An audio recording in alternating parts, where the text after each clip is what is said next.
Hey guys, this is part 2 of Catching the Mind with Jayden today, and he's going to be sharing his story. So here we go. Thanks, Michael. First of all, I just want to reiterate the fact that if we can get the respect that we're after, because personally I'm finding this very difficult to even do this video, and if I can get the respect from you guys, it'd be the best thing. Because yeah, it's quite difficult for myself, and obviously it'd be quite difficult for Michael as well. Yeah. And I'm saying this before I even start talking. Yeah, exactly. All right, so let's give this a go. And just to reiterate that on that, man, like, you know, we honestly just want the best out of this for everyone. We're not only doing this, you know, to Essentially, we just want to help one person out. Yeah. We're one of these organisations where we're just making a podcast where we don't care about the views. Yeah, we're not even an organisation as Not such. even- I not guess we're even. just a couple of laid-back Aussies trying to, you know, vent our darkest moments and the help to just obviously relate to others. Essentially, yeah. And you know, give them something to feel like they're not alone in the world. You know. And I guess the couch approach is our way of saying this is a very laid-back way of doing it. Exactly, like and a I comfort feel zone. like as if the more comfortable we make this zone, the better the approach will be. Yeah. And I feel like more people will want to listen and vent their own stories. Exactly. Anyway. And before we continue on Jayden's story, I'd just love to add that, like, you know, we would love to have people on eventually on the couch to interview and For sure. and to go through, only if they're comfortable. And as we said, well, I don't know if we have said in the past video that we're happy. If you want to be anonymous, we're happy with that too. Yeah. And yeah. Well, because we're going to be making audio files anyway. Exactly. So don't stress about it. If you feel like you need to say something, just get on the show and don't worry about anything. Anyway, all right, let's get to it. That's enough bubble and all right, all on you, man. Deep breath. All right, let's do it. Okay. So my story probably starts earlier on in my childhood. I always saw myself as quite an anxious and shy kid, especially at school. I guess maybe bullies would find me the easy target because I was never one to speak up for myself. And in terms of home life, if per se my parents were arguing against each other, I've got a sister as well, I would always see myself as a rock type figure, and in that I would never show my emotion, because I feel like in that particular situation, if I were to do so, it would just make the situation worse than whatever it is. But later on in my years, I learned to find out that because I never opened up, I've become an emotional wreck. I didn't know how to handle my emotions. I didn't know what depression was. I didn't know what using alcohol abusively was. All these little things that I didn't pick up just because I didn't want to sit down like we are right now and say, hey mum, hey dad, look, I'm actually really struggling. The fact that you guys are arguing, this is just an example. It's nothing out of the ordinary. It's just a plain example. Hey mum, hey dad, I'm really struggling with the fact that you're bickering all the time, and it actually is having an effect on me emotionally. I never had that conversation.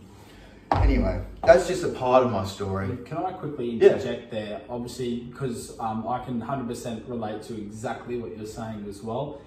You know, I'll quickly touch on it, not too deeply, but you know, my parents split at a young age as well, and I know exactly what you mean by that. You can build in, you internalize your emotions because maybe you're not mature enough to understand them yet, and B, you know, when you feel a certain way and when you want closure on something, and I guess your parents are obviously not necessarily bickering in my case, but I guess we're kind of putting off what to tell me in those situations. It's definitely hard, and yeah, I think, you know, as you're saying, like to be able to emotionally vent like we are today is so powerful. I think it's so easy to stay in your comfort zone and to not allow yourself to open up and just talk about your emotions. If you're so used to just keeping yourself enclosed with what's actually hiding within yourself, you're just going to stick to that. Exactly. Until one day you break. Yep. and sometimes it's more negative than positive. Yes, yeah. And for my case, in the past, I've let little minuscule things get to me. It might even be over cleaning, doing the dishes. Yeah. You know, something so small where I never thought of speaking up and saying something about it. And then it just gets to a point where one day you just blow up out of the ordinary. Because you've internalized all this negative energy 100%. and it just all comes out at once. And because you've built resentment, haven't you? Yeah, and it's almost like as if it's a blur. Like you're going out to the valley, you're blind drunk from prees, and you're still trying to scoff down a couple more shots. Yeah. I can't explain it any way differently. Yeah. It's a blur. Exactly. Your mind's just in another place. You blow up, things happen that you don't even know happen, and you sit down and take a breather, and then whoever's on the receiving end is like, do you know you just did that? And you're like, no, I didn't. No. No, I didn't. What did I do? Oh, how many did I have to drink that night? Yeah. So my point is, in regards to that stuff, if you're in a situation where you think that there's something very minuscule that's actually affecting you, and you're sitting there going, nah, there's what's the point? Like, why am I going to say something? Because they might think I'm an idiot for bringing it up. Exactly. No one's going to think you're an idiot because you don't want to be on the receiving end of the aftermath of not having spoken up and saying something about it. Yeah. Interjecting on that, like, again, like, man, that is like 100% so real to me too. And like, a great metaphor that I guess I read in a book specifically, I'd love to mention his name, Jordan Peterson. He definitely helped me understand a lot more emotionally than I ever thought was possible. He's such an amazing figure. Check him out, guys, if you will. He's just a brilliant bloke, and he's only there to help all of humanity. Anyway, what he said in the book to me really resonates exactly what you're saying there. Don't let the monster or the dragon, as he refers to, under the bed lurk, because one day if you keep feeding the dragon underneath the bed without realizing, it'll just come out and blow the whole house down. And that's pretty much essentially what we're trying to say right now. Yeah, hey? Pretty much. It's if you let the dragon lurk under your bed, it's essentially a metaphor for if you let things burden you and get to you without making a conscious effort of actually, I guess, bringing it up, then eventually the house is going to get blown down. Yeah. It's inevitable. Exactly. Like, whether you try to avoid it or not, something unfortunate will happen. So just speak up whenever you feel like you need to do so, even if it means get out of your comfort zone. Exactly. And it's the hardest thing when you're an introvert or you're so used to holding stuff within yourself. Anyway, I might continue. That's right. Yeah, you're right. So the rest of my story probably lies within a 16 to 18 month gap, which is probably starting around last year. I won't go into detail of all the little bits and pieces of what had happened to me, but I'll explain the ones that really affected me. So essentially it started one night at futsal. I ended up just starting futsal because I'm like, well, you know, why not? I've never played it before. Yeah. I'm one of those guys where I'm so like driven by exercise that I want to try everything. If someone asks me to do something, I can't say no. I've got to give it a go, and if I'm shit at it, at least I've given it a go. At least having a crack. Yep. So, unfortunately, on one night at futsal, it didn't go too well. I stuck my leg out and got it caught in the opposition's leg to try and regain possession of the ball. Yeah. And unfortunately, I ruptured my ACL as a result. Nice. And from that, I was out of sport for 12 months. Now, for me, that was very difficult because I am very reliant on exercising, especially for my mental state. Whenever I'm having a terrible day, I've had an argument with someone or something, things aren't going my way. I always use exercise as a way to vent, a way to, I guess, exert out my negative energy. Yeah. And I guess the fact that I had the ability to be able to do that taken away from me, it incredibly difficult. This is probably one of the toughest things I've ever been faced with, having to have my leg up for a good, 2 to 3 months. Especially if you're just sitting there, all you got to do is just think. And that's it. And we all know what overthinking and 100%. manifestation of dark 100%. thoughts can do to the brain. Yes. Especially as I mentioned in my part, and yeah, as you were saying, man, like it is a very difficult thing to do, especially when you have to sit there and you have no ability to actually get up and do something about it. Fortunately enough, I was still coaching at school, so it did give me, I guess, an avenue to I guess, think and focus on, rather than focusing on the leg all the time. Yeah. So that was a part of it, and now I'm feeling good. I'm feeling great. Yeah.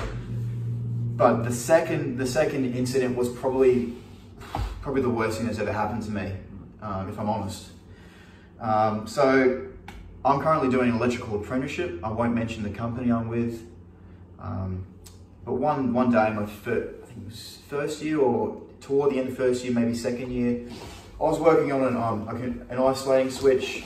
Unfortunately, it wasn't isolated correctly, and the guy I was working with had mentioned to me that it was. Yeah. So I went by his word because I was still a fresh apprentice, so I was quite green. And I was testing away. Unfortunately, I missed one of the wires. He went off to a meeting. I touched the wire and I got stuck on. As a result, I still have wounds in my hands, a hole in my leg, hole in my back, and yeah, it was a very difficult time. The best way to explain it is, if you've ever sat there with your leg up and you get a hot rush of pins and needles and you're trying to shake it off, it's the worst feeling ever. Essentially, that feeling was rushing through my body, like at a force that I've never experienced before. It was like as if I was kind of floating. I tried to call out for help, but then as I'm stuck on, your muscles start to contract. My throat was closing up, so I could only get a help out once. So no one was around me. Yeah. So I'm very thankful that I actually had my ACL injury, because I was sitting on one of the orange safety steps that you would use maybe in a Big W reject shop, trying to go to the top shelf to pick something out. Yeah. I was sitting on the edge of that, and as I'm stuck on, I mean, you don't have much time to think, but obviously I'm assuming that I'm getting electrocuted. Your life just flashes through your mind, your eyes, and you start thinking about your family and friends, and it is honestly true when they talk about your fight or flight moment. Yeah, I had one of those moments, and I had enough energy just to shift myself ever so slightly off the edge of the orange safety step, fell off, broke the circuit. So I'm really thankful, even as terrible as it was to have my ACL injury, that it had occurred, because if I didn't, I probably wouldn't be right here, right now. I'll probably be in a graveyard somewhere, So I was, yeah, that was really difficult. Yeah, man, like I really appreciate you being able to share that today, honestly. I mean, not many people can, go through something like that, and honestly, man, like from what you've done, like I'm deeply proud of the man that you are, and to be here today, like honestly, man, you're a legendary bloke. You've got a kind heart and a kind soul, and I just want to, thank you for being able to share that today, because honestly, not many of us have actually been in a situation where our life is in the balance. I mean, and if you have, only you maybe can kind of grasp a bit of your own in that sense with Jayden. But, thanks, bro. Thanks, man. But obviously, like different people, different stories, different situations. No matter what has happened to you, what we've done here today and what we're trying to do is really to share with people. We're here to just. We're here to lend out a helping hand. Yeah. We want to make an awareness that it's not a bad thing to open up and to ask for help. Yeah. It's not a bad thing. Yeah. I can tell you. Sorry, I don't want to steal your thunder, but I just want to quickly go over the fact that there was many other things that led throughout this domino effect of this 16 to 18 month period that I went through. But there was one thing that got me toward that light at the end of the tunnel. And it was honestly, because my dad he's a great bloke, right? He got me onto a men's help group, a talking group, and it was the best thing that's ever happened to me. I've learned respect. I've learned how to not be anxious, not be controlling to my ex-partner. I've learned a lot of self-control. I've learned that it's okay to vent. It's okay to cry. It is. And these guys in this group, they were people, prisoners. They weren't treating their wives correctly. They were drug addicts, alcoholics. But the main message was that everyone, whether you're Caucasian, you're Indian, you're whatever race you Hispanic, are, it doesn't matter. The main message is that everyone comes together and they're there because they don't know their meaning. They don't know their purpose within this world, and they do not know how to vent in the way that the stereotypical man would do so. Yeah. And we're trying to say right now, that it is okay to cry, that the masculine man is not the stigma of today's society. It may have been there 20, 30 years ago, where you're not meant to cry. Your woman is cooking when you get home. Things have changed. Exactly. It's okay to cry. And like, no matter how masculine you may be, of course, toughness, it may give you power in one sense, but ultimately it's always going to be a downfall when, you're out and about in your life and you're wanting to connect with people and you have this certain, masculine wall up. People won't want to connect with you, and it becomes very difficult to do so. Yeah, I'm not saying people won't exactly connect with you, but it makes it a lot harder. And 100%. so what we're saying, I guess, is just it's okay to cry, talk about your issues, and just get it out there. Because if you rip it off like a Band-Aid, you'll be amazed. And I can attest this from the last video. It felt amazing. I can say getting it out feels good. It really does. I knew the emotions were getting to me before, but right now I feel like I'm on top of the world. Yeah. So I just want to say, maybe just in wrapping up, that I think, both myself and Michael have done a fantastic job today. It's been extremely difficult for both part one and part two because we've been extremely vulnerable, and through that, we would like to hope that we would receive positive feedback. We want to hear struggles. We want to help people out. And we want, we would love to have people on the couch for the next episode. If anyone would like to tell their story, we'd love to listen. And, obviously, as we said, it can be anonymous or not. We hope that our story has at least struck a chord to some of you, if not all of you, in one way or another. And I'm finishing on that note. It's been an absolute pleasure on today's episode with parts 1 and 2 on catching the mind, clearing the mind, one couch talk at a time. And I'd like to thank Jayden and myself here today for being as expressive, as honest as we possibly can. And we'd love to see you in the next episode. And feel free to call us or message us whenever need be, okay? Awesome. Cool. Thanks, guys.